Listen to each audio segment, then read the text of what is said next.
Hello there, my viewers. Today will be different upload. Very different from my usual music, Metallica, Minecraft stuff. Today I'll be telling a story, and the story will be fake. It would not real, it would be fictional, so no need to start worrying or that. But it has some dark parts, has some gory parts. Listen if you want. If you hear something you don't like, then if you hear something you don't like, just turn it off. I don't mean to offend people. That's just how the story I thought of goes. So yeah, it has to do with supernatural, paranormal, stuff like that. There won't be any swearing, or at least I'll try not to say anything too bad other than really damn or stuff like that. So yeah, no offensive language, nothing too dark and gloomy. Just a story I thought of. So let's get into it. It starts off with, I don't know, Adams Field, California, 1958, where a newly wedded couple move into a farmhouse 2 miles from Adams Field in the state of California. And so because they've been for a while, they saved up a lot of money. That's how they managed to have a nice fancy wedding, a nice following honeymoon to Hawaii. They drive nice cars. This house they're moving in is pretty nice too. The house itself, the basic facts that you should know about it are the house that they wanted to know about it was, the house was built in 1875 on the land. So the house is quite old. And it was not built on top of a cemetery, graveyard, anything. The nearest graveyard, cemetery, is 2 miles south of where this farmhouse is. And it's the Adams Field, the town of Adams Field, that is the cemetery for that town. So it wasn't built upon any restless spirits from the grave. There was no war on the property. Nothing like from Civil War times or American independence in the 1700s. So there's no like spirits of dead soldiers or anything. There's no secret underground anything on the property except the basement to this house and the cistern and the well, because it was built in 1875.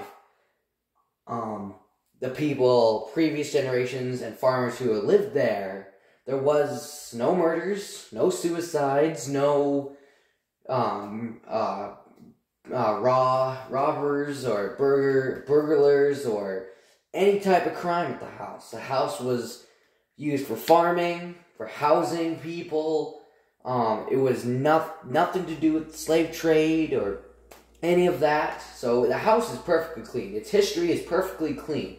The only oddity about the house is that the walls are made of a certain material that was somehow in 1920 shipped over from Italy, and most of the furniture, old school furniture from 1920 is made of hand sewn Italian leather and Italian silk. So that's the only oddity that there is, because, well, a house in California, let alone in the little town, or just outside the little town of Adamsville, or Adamsfield, which was known as Adamsville from 1900 to 1930. So that's the only oddity. So the events that take place later in the story, it's very mysterious. But anyways, back to this married couple, newly married couple. There's the husband, man of the house, Jeffrey Holmes. He's 29, and then there's his nice wife, Jenny Holmes, and she's 28, and they drive a 56 Chrysler 300B, which is painted red with white wall tires, and it's a special custom Hemi that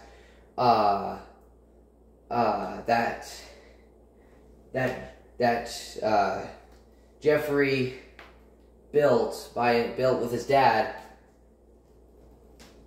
and when he was like 15, and he drove that car throughout high school, and Jenny drives a 57 Ford Thunderbird, again with white walls and some fancy spoke tires, or fancy spoked rims, which are painted gold, just paint, so they're not actual gold, but it's just an aesthetic. And it is a hardtop, and it does have a custom V8 under the hood, which her father built for her. But anyways, they drive two fancy-ish cars, I think, for the era, for the time that they live in here. And yeah, so it's 1958, and Jeffrey and Jenny Holmes move into this farmhouse, which was built in 1875, which has a clean history, but odd materials in the home. And there's, at first few weeks, there's no signs of anything. Anything. Not one thing. Not a knock, a scratch, a scream, a growl, a nothing. A creak, nothing. Door hinges are well oiled, so no creaking. The house is settled, so no creaking or knocking from the house. It wasn't built on a graveyard or cemetery, or there was no murders or war on the land, so there couldn't be anybody screaming, and it's only Jeffrey and Jenny living there, and they have nothing. They have nothing materialistic items in their possession that are related to anything demonic or unsettling for the supernatural or the paranormal to get at. They have nothing. They have absolutely. So the first 3 weeks into, I don't know, let's say this is April now, because they moved in just at the March. They just moved in near the end of March, and first 3 weeks into April, there's no activity. Life is perfect. Jeffrey goes out, he goes and he works at the small used car dealership in Adamsfield, in the town of Adamsfield, and he works there from 9 to 5. Jenny, sometimes she'll just be at home taking care of the house, because that's how it was back in those times. And it's not like Jeffrey had any power over Jenny. They both respected each other. They both loved each other. Nobody was boss over the other person. And they didn't feel like they were forced to do anything. Nobody felt scared of the other person. Their relationship was fine. They thought about having children, which we will get to later on in the story. But The only thing that they did disagree on from time to time was that whenever that Jeffrey would always want to go out and hang with his buddies from, well, not only work, but from when he was in high school. And he would always leave Jenny at home, and Jenny really didn't have any friends because she had recently moved from Detroit, Michigan,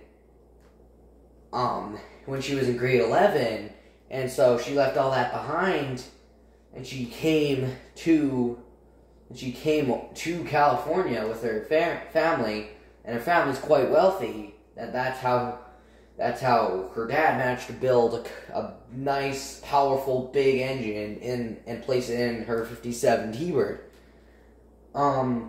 So she felt lonely sometimes. Jeffrey would always try to make it up to her. Sometimes he had to be it was absent leave on accounts of work, and just sometimes he just wanted to go out and hang with his buddies. And Jenny was okay with this. She was fine. She knew he wasn't cheating on her.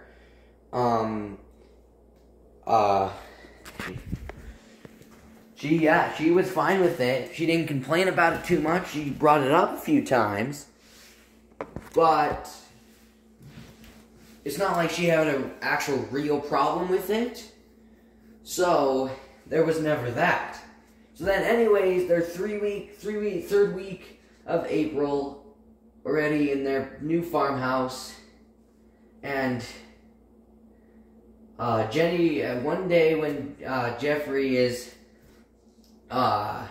he's at work, he's at the dealership 2 miles away in town, Jenny is supposed to, because I forgot to mention what she does for a living.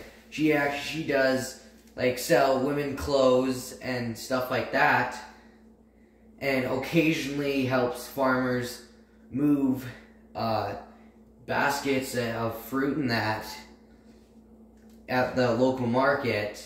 So she makes money, she makes her dollars in and out of places. So you could say she has 2 jobs, but she mainly does the women's boutique one more often than she does the farmer's market. So, anyways, this, let's just say it's the first day of the 4th week in April, when Jeffrey is at work. Jenny decides to stroll into town in her T-Bird and decides to stop in the antique shop there and just check it out. And yeah, she has like $20 on her, and she's just like, I'm gonna buy something. I'm gonna find something cool for our home. And what do you know? She comes across this doll. And you're probably thinking, oh, doll, she's gonna get the doll because she's probably gonna save it for when she has children, and then, somehow the doll's possessed or something, and it disrupts them. No, the doll is actually perfectly fine. It is it's just a doll. A doll from 1958.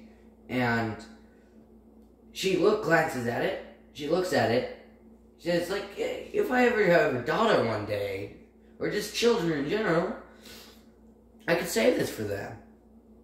But then you're just like, oh, well, I guess I don't have children. I have to talk about that with Jeffrey. So, she gets, she puts the doll down and goes into the back of the store, like near the back of it. Not like the back as the warehouse part, and she finds, this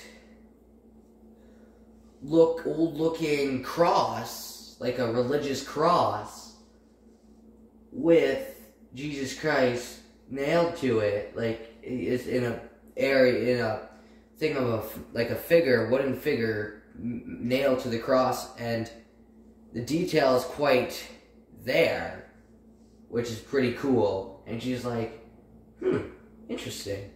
But then she counteracts that with me and Jeffrey, we're not quite religious. We're not exactly religious people.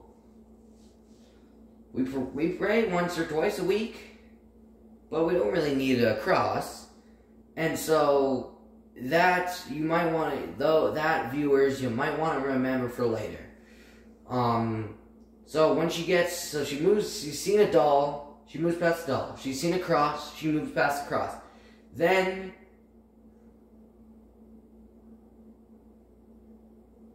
she comes upon an item which is so obscure, so out of place, that it's like, what? And this item dates back a few centuries. And it's a piece of, it's an artifact piece from just before the American Revolution. And she's like, and what is it? It's a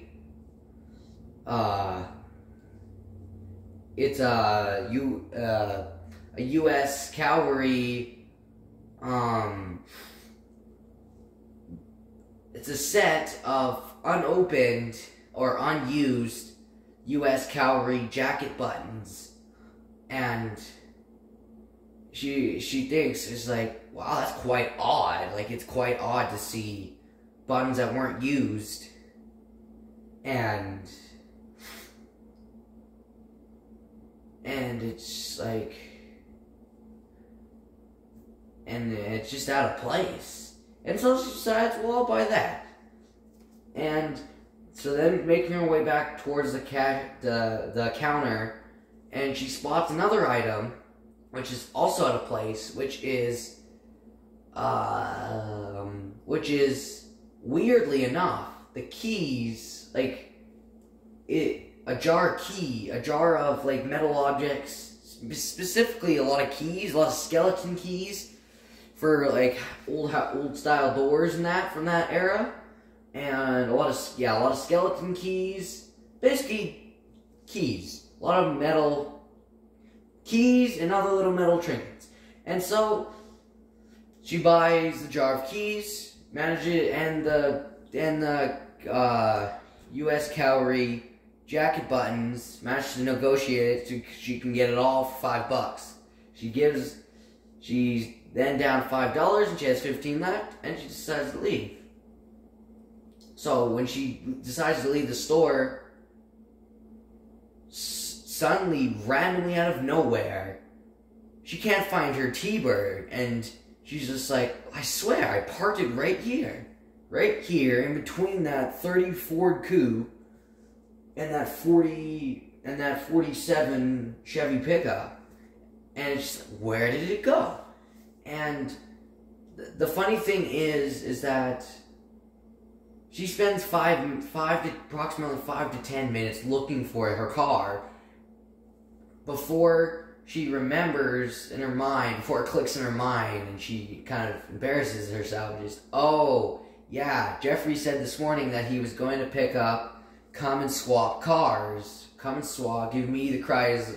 Chrysler, and he's going to take the T-Bird, because he's going out fishing with the guys, and he needs the T-Bird, because it has that big, powerful engine, and it can drive through the mud and stuff.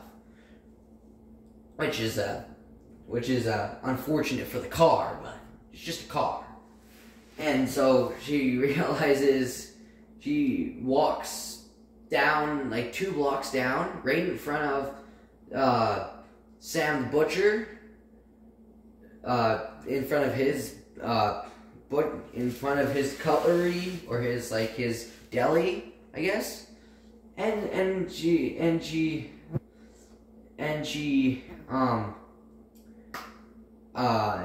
sees the Chrysler, and Sam is a butcher, and he's best friend, Sam Dowell. 1, he's a butcher, and 2, he's just another common good friend of Jeffrey and Jenny. And so Jenny knows that Sam is her friend, or their friend, and walks in the deli and asks she's like, hey Sam, where do you have the keys to the Chrysler? And he's like, sure, yeah, I got them in the cash register. And she's like, okay. Did you see Jeffrey come and get the T-Bird? And he's just like, yeah. And he bought a sandwich, and he bought some meat for a sandwich. Alright. And then so Jenny gets the keys from Sam, walks out, and instantly notices something different about the Chrysler 300B that's sitting outside Sam's deli. And the one thing, key thing that you guys, that viewers, you need to remember this, is the Chrysler 1956 Chrysler 300B that Jeffrey Holmes drives has not only, it has white walls on it, the rims are hubcapped, but there is, on the hood, there are two blue stripes that are just on the hood, not on the roof, and not on the trunk. Just on the hood. Two blue thin stripes. Racing blue, racing stripes, But the Chrysler that she sees in front of her does not have the stripes. Does not have the stripes. And it is really, like, she's dumbfounded. It's like, this is not our Chrysler. And then, but she puts the key in the lock in the driver's side door, and it opens, which is, I think, pretty sure most of the same cars, if it's the same, like if there's two Dodge Caravans, for example, and there's one key, I believe that one key can open both Dodge Caravans. So if there's two Chrysler 300Bs, you must be thinking, then the one key can open both cars, because it's the same car and the same key. So she manages to get inside, and you're thinking at this point, oh, there's some suspicion going on. There's some suspense waiting behind when she realizes something about this car that's not hers. But no, the suspense build instantly goes down. Instantly goes down when she realizes, she looks on the passenger seat after she gets in and turns the car on and realizes the sheet of paper is a receipt from the auto body in Adamsfield. The Adamsfield auto body, that is a receipt for a brand new coat of paint or a covering. So Jeffrey, she instantly thinks, oh, Jeffrey might have, he finally built up the courage to get rid of the stripes, and she's happy for her. And the contract and the receipt has Jeffrey's signature on it, so it's nobody else. It's the same car, and there's only one other difference on Jeffrey's 300B that is different from all the other Chrysler 300Bs, and that is the gear shifter knob. Gear shifter knob is actual crystal, is a crystal wolf skull, and he put that in when he was 18. He managed to get his hands on crystal, and he somehow with him and his father, they turned that crystal into a gear shifter knob, and that they shaped it like a wolf. And so she's just instantly like, phew, this is our car. So there's only two differences. Now there's only one, but that separates Jeffrey's 300B from all the other 300Bs out there. So after, I guess she's back at home, and she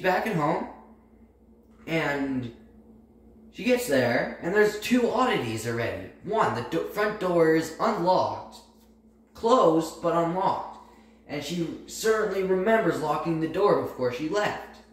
And so she opens it. Well, before she goes inside, she looks around. There's the T-Bird's not there. Only the Chrysler and nothing else. So she opens the door, and you're just like, Jeffrey, are you here? No, there's no reply.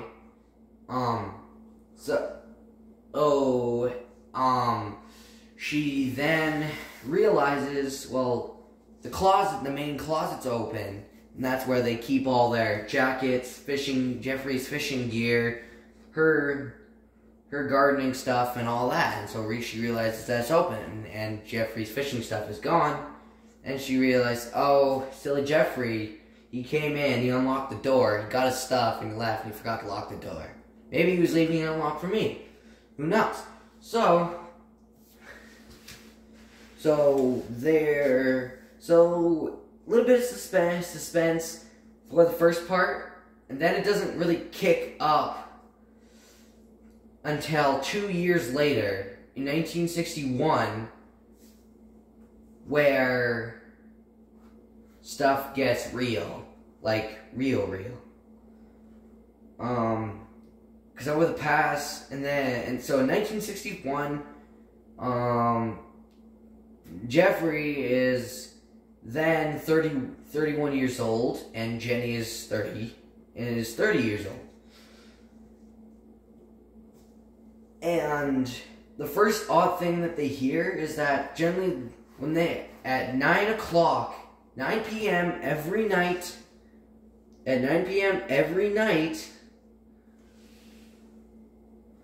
they can always hear a tapping.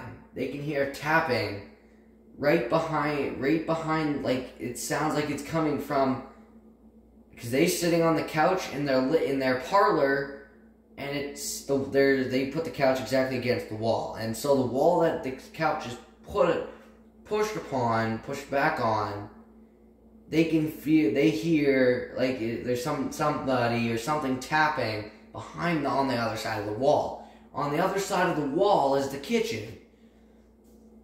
And they just regard it, and they just, like, several times they brush it off as just like, I don't know, like, they don't know what it is, but it's not scaring them. It's harmless. But then and then another addition is added to this unexplainable noise in their house. 2 days after the tapping starts, like, this, basically 3 weeks into the beginning of 1961, so they've been listening to tapping for 3 weeks. They know the tapping's there for 3 weeks. When the start of the 4th week, in January of 1961, 9 p.m. rolls around. There's no tapping. And they're like, that's strange. Where's the tapping? Like, now they're actually looking for it because they're that used to it. And so they're like, okay, guess it stopped.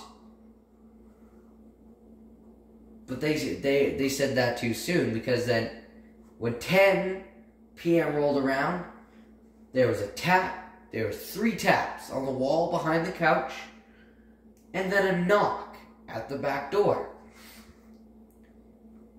Jenny got up to go check the knock. Nobody was there. And they're like, must have been a bird or something that flew and hit the window of the back door. And she came to sit back down. And then it didn't get really, and then it intensified around midnight. Midnight, they're in their bed, just cuddling with each other, just like doing things couples do, and they're just laying there reading their own books, and that's when they can hear this thump come from the direction of the kitchen. And Jenny's just like, what's that? And then Jeffrey gets just like, I don't know. Throws the blanket off of him, gets up, and he walks to the kitchen. When he gets to the kitchen, the box, apparently a can of Spam has, if there was Spam in the 60s, I don't know, maybe. But let's just say it's a canned meat, like Spam. And apparently it had fallen from the cupboard, from the second cupboard, like the second shelf in the cupboard that was closed. And he's just like, so he picks up the thing of canned meat, and he looks at it, no dents. Looks at the floor's fine. He puts it back in the cupboard, which it came from, which it fell from, closed the door, and he went back to his room.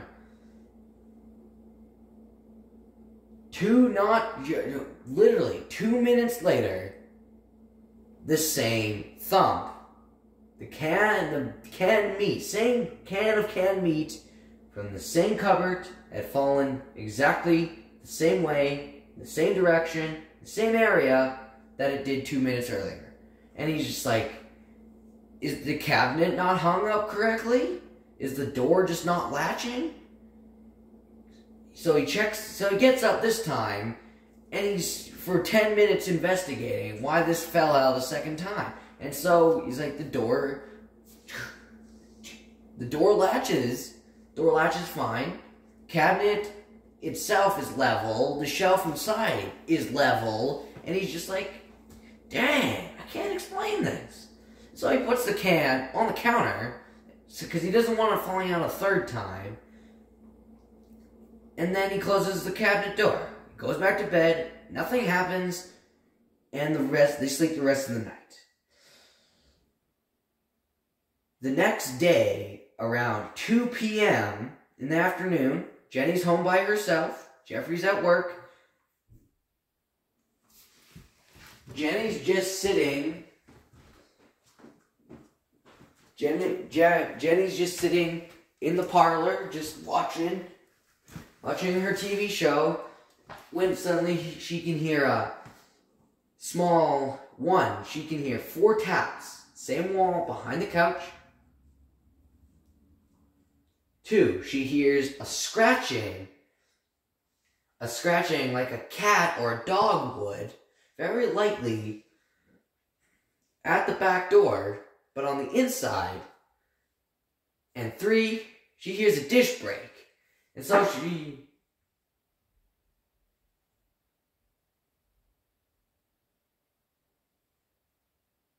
she gets up to check it out.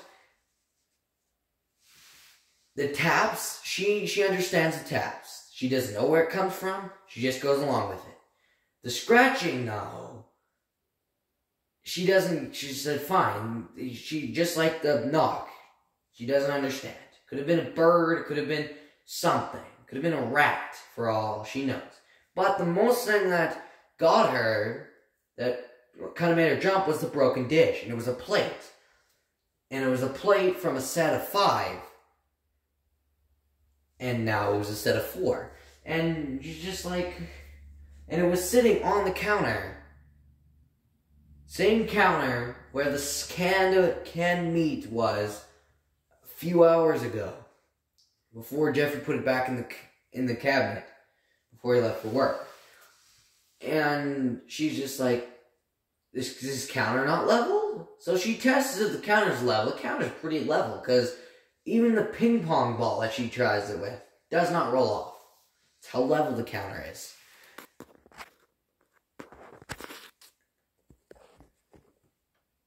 And so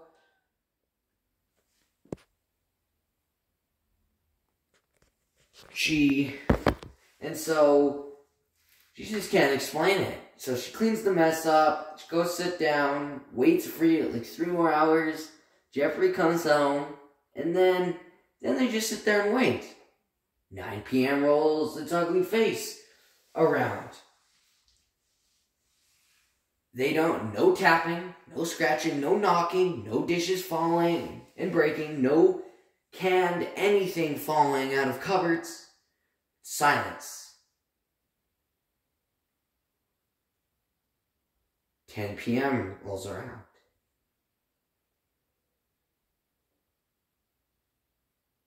And when clock strikes 10 p.m., and when the clock strikes 10 p.m. that night, the lights go out. And both of them are just like, what just happened? And it's in January. It's not snowing hard. Or really at all, I guess. And they're just like, what the hell, man? And so Jeffrey, well, he goes to where the flashlight is, which is in the desk drawer, just across from the couch, to the left, to the left of the TV, which is directly across from the couch, in the parlor. And so he grabs the flashlight, turns it on, it flickers a little bit, and then it's fine. Then he goes down to the basement to check it out. He turns off the master switch, turns it back on, all the lights are back on. And as he's walking up the stairs, Jenny comes basically running, almost fell down the stairs herself, and says, Jeffrey, you gotta see this. And then both of them start, she clambers up the stairs, same with Jeffrey, and she's just like, look, what is written on the fridge? On the fridge door, it says, sun is down, moon is up.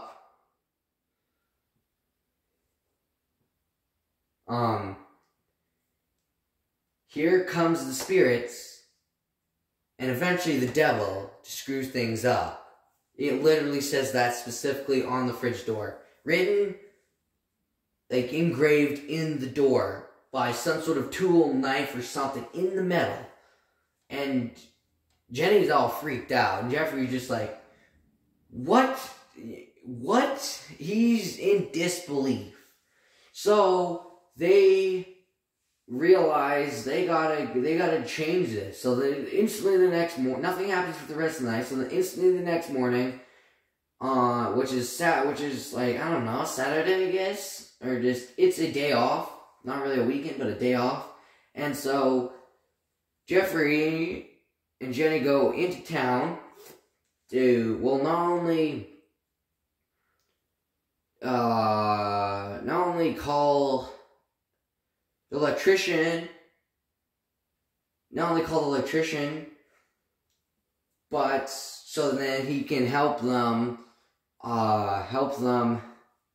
put in the new fridge, because they're rich enough, they're wealthy enough, fortunately, to get a brand new fridge to replace the one that has an engraved message. And they tell the electrician the exact same, everything that occurred. Everything.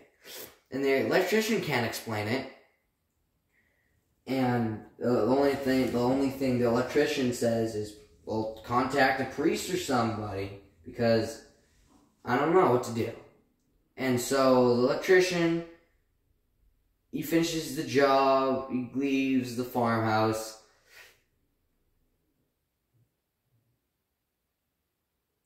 and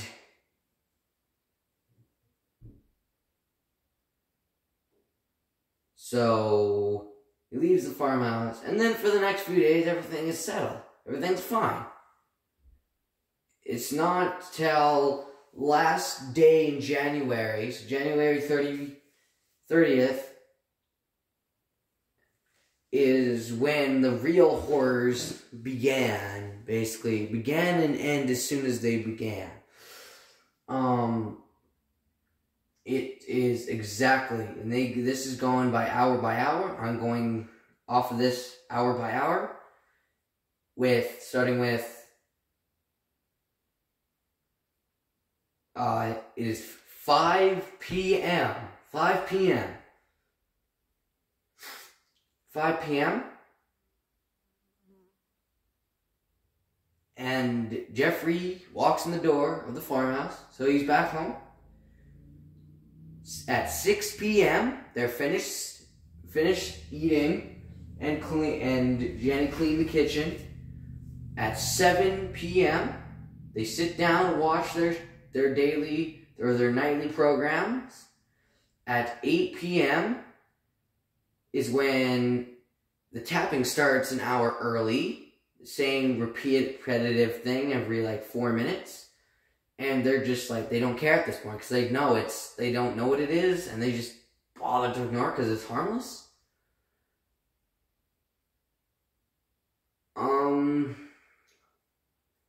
Then at 9 p.m., the hour when the tapping is supposed to start, that's when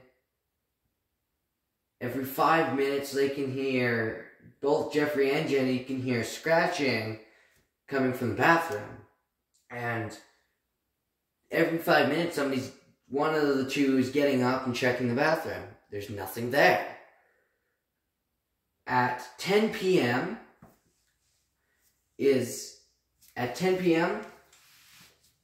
they're in bed by this time. They're getting ready for bed, and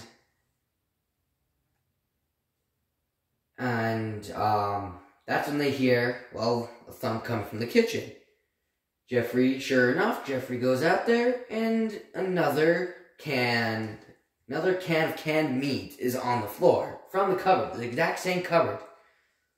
And he checks the fridge for another encrypted message, and he literally, as he's picking the can up and putting it back in the cupboard, literally asks 3 things. Why does this keep happening? I know nobody's here, but who is doing this?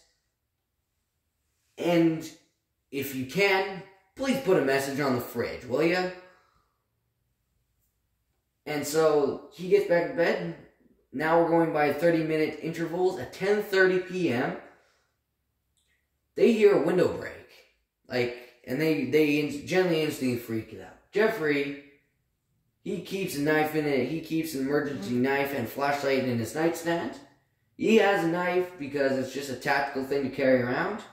So he has a knife, not exactly blade out, but he has it just in case and he sees anything. But he has the flashlight. And so he quickly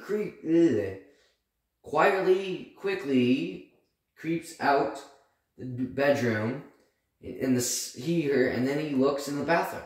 The mirror is completely shattered, and behind it must have been red paint because it didn't smell like blood and it didn't look like blood. Must have been red paint that did have another message, which was run, go, hide. And Jeffrey's astonished because he's just like, and then he kind of snaps back at it with, is this the answer to what I asked earlier? Because if it is, I ain't going nowhere. This is my home with my wife. And this is our home. We ain't living. And thus, he turns around because he thought he heard something, but he didn't. So he goes back to bed at 11 p.m. when they were about to make love. There's another big thump. But this time, it doesn't come from the kitchen. It comes from the parlor. And this thump is big enough that it literally jolts both of them out of whatever love haze they were in. Literally. And so, Jeffrey gets up once again to go check it out. In the parlor, the desk has been flipped. And the chair has been scratched to hell, man. Like, all the fine leather ripped. And he's just like, there must be a wild animal in here. Because I didn't knock that over. Jenny's in the bed. She didn't knock that over. And he's just like, if there's a deer in here, please leave. And so he can't do much about a ripped chair, so he sets the chair back up, and he sets the desk back up. Fortunately, there wasn't anything valuable on or in the desk, just a bunch of paperwork, and he sets it all back up and puts all the loose papers that fell out on the desk. Goes back to bed, and then they get into their love haze again. 11:30 strikes, and then with 2-minute intervals in between each, pound, 2 minutes, another pound, 2 minutes, and a ×2 harder pound. And he can hear this, and Jeffrey hears this, and he realizes that came from the basement, where the cistern that is. So he gets the flashlight, he goes down there. He doesn't see anything. Except a rope hanging from the roof, which he didn't see that earlier, with a rock tied to it. The rope is tied around a rock, and he can see it, and it's like slowly, like it was, somebody grabbed it, released it, and swung and hit the wall, went back, hit the wall, went back and hit the wall, but somebody must have, that last one was hard enough that somebody must have grabbed it after its second thing and released it again, and he can see it, and it's just sitting there and spinning, and not really it's moving, but it's not like it was a swinging motion, and he's just like, what is happening? I didn't see a rock down here. I don't remember a rock being down here. So he gets his knife and he cuts the rock down, and he puts it on the floor. Comes out, goes up the basement stairs, closes the door, back to the bed, and they realize it's too late to make any sort of love or do anything, so they go to sleep.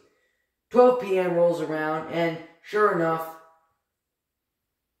basically, first Jeffrey wakes, he just has these little glimpses here and there. Like, he's drowsy, really drowsy, but his eyes are slowly opening here and there. And he realizes he has to go to the bathroom.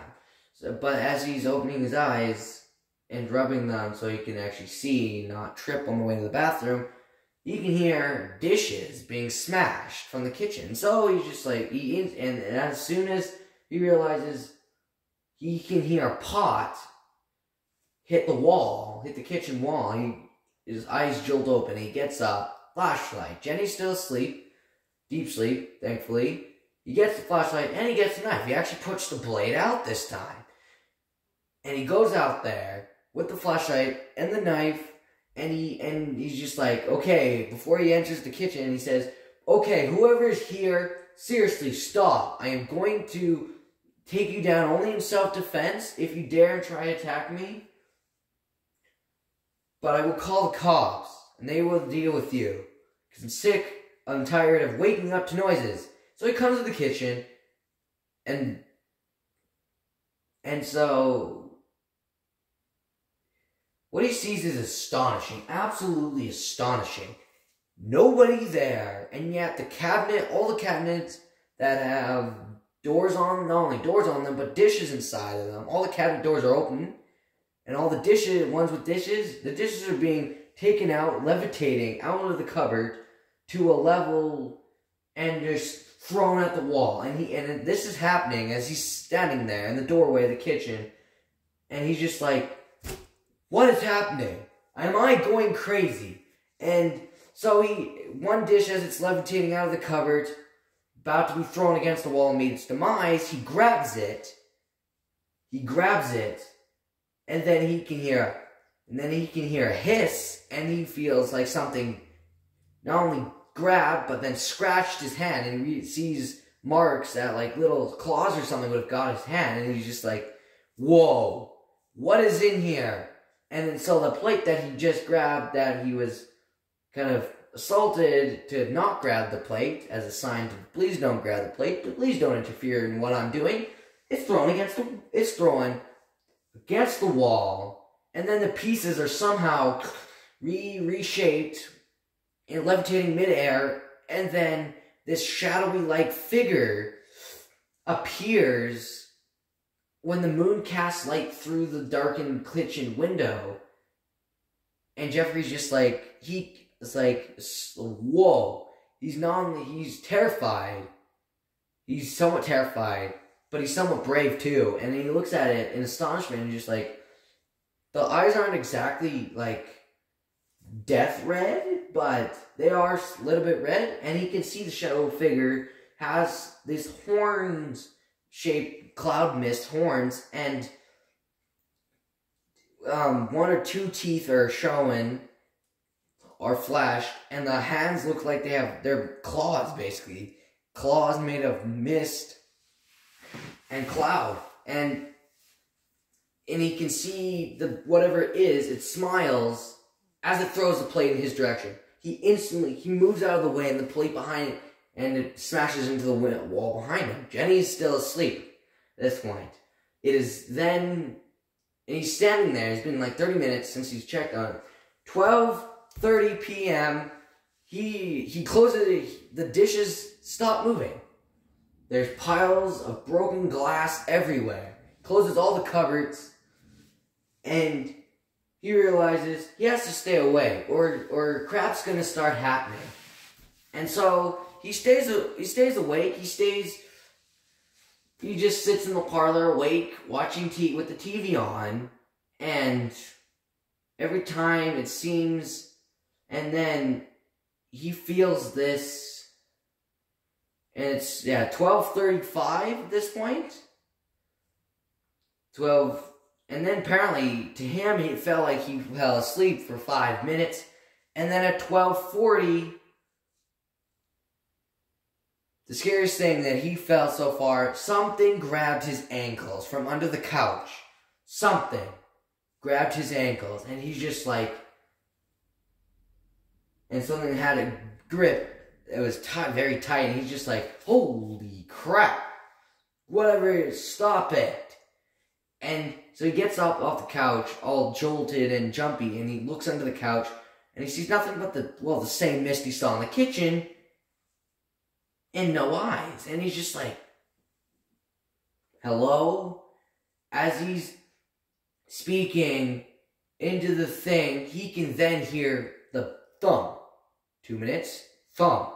2 minutes, bigger thump. And he's like, is that rock tied to that beam downstairs? And he's just like, no, it's not. And as he turns around, as he's thinking, it better not be tied up, and he's thinking he's going to go down there, and he's going to go see. No, the rock is not tied up downstairs. It is the same exact rope that he cut down with his knife, with just attached to the rock, is outside on the tree, outside the parlor window, and it's hitting against the glass. Well, the first two hits were against, and it's hitting against the house, the side of this farmhouse. And he's like, as he can watch it, it's like they were, as he would have described them later on, not exactly demons, but like gremlin children. Gremlin fog figure children that were playing on this tree, and they weren't like, wasn't specified boy or girl, but it was just like the children's size ghost spirit fog figures with glowing red eyes that weren't bright like brights on a car, like brights on like headlights on a car, but bright enough that he could see it in the pitch black. And he watched as they realigned the rock, and they pulled it back, and it was pulled back, and it smashed the window. Smashed right through the parlor window. And he's just like, stop! You little rascals out there, you better quit it. I'm gonna come out there. And they all jump down, climb down, skimmy down the tree, and they all run into the darkness. And then at 1 p.m., 1 a.m., he realizes, well, I can't sleep. I'm not sleeping until this crap stops. And he realizes that, well,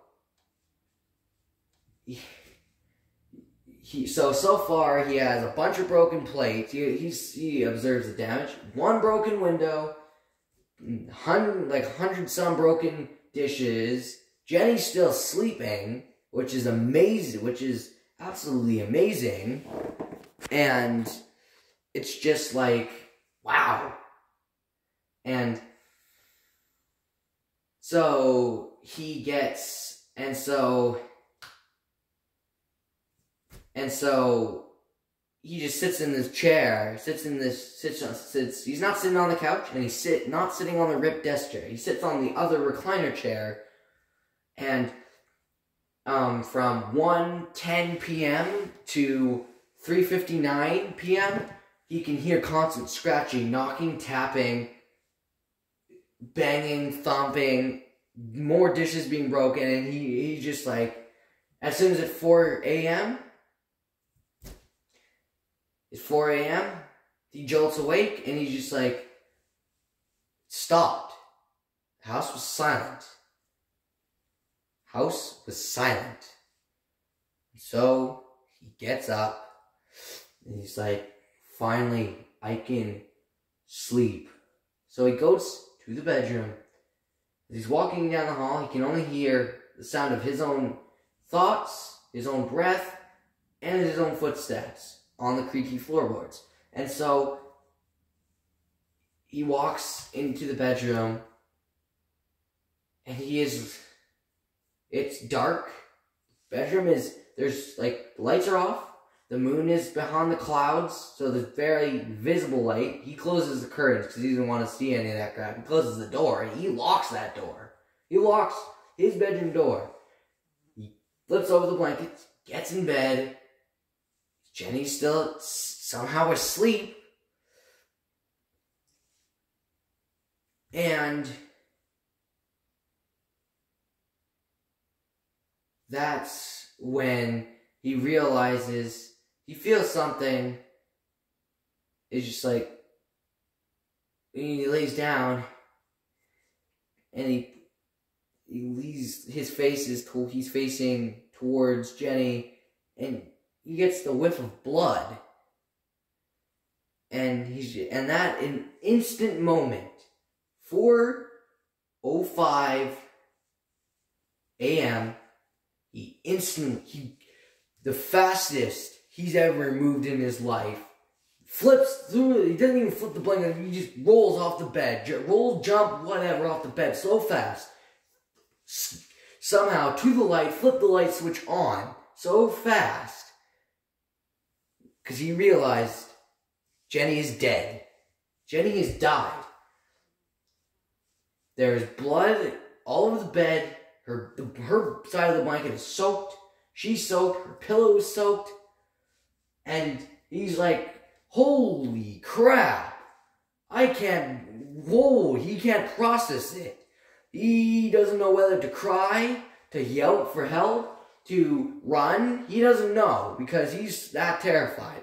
And then he sees the window, the curtains slide open, and on the window, in actual blood red, is written, "Go, leave now, or you'll be next." And he's like, holy crap, he can't even process it. No words, nothing. But he knows what it says.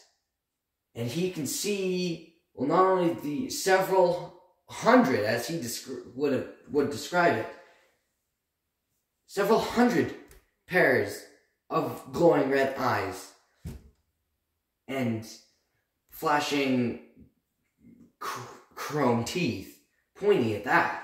And so he doesn't know much. He knows that he leaves the room, he leaves the light on, he drops his knife, the flashlight, everything. He knows now, he's in his slippers still, grabs the keys, he knows that much. He grabs the keys, he knows to open the door, he runs out, gets in the car, locks the car so quickly that because he's so scared, gets in the car, opens the door, gets in, closes the door, start it up. instantly throws it in gear and drives. Drives like a freaking madman into Adamsfield, town of Adamsfield. A freaking madman, man. Like, he drives into that town, blaring 90 mile an hour. He doesn't even care what car he's driving, that he wrecked the tires, that he crashed into somebody, into a sign. He doesn't care. But he managed to get, he's all stricken across the street, here, looking for the police department. And eventually he finds it, and he just breaks down. As soon as he opens the door, he just breaks down in front of the store, in front of the police department building. And from there on, he's never been the same again. Let's just say that. This story has now become almost an hour. So, thank you for watching. If you would like part 2, please subscribe, please like. And, yeah, thank you. Goodbye.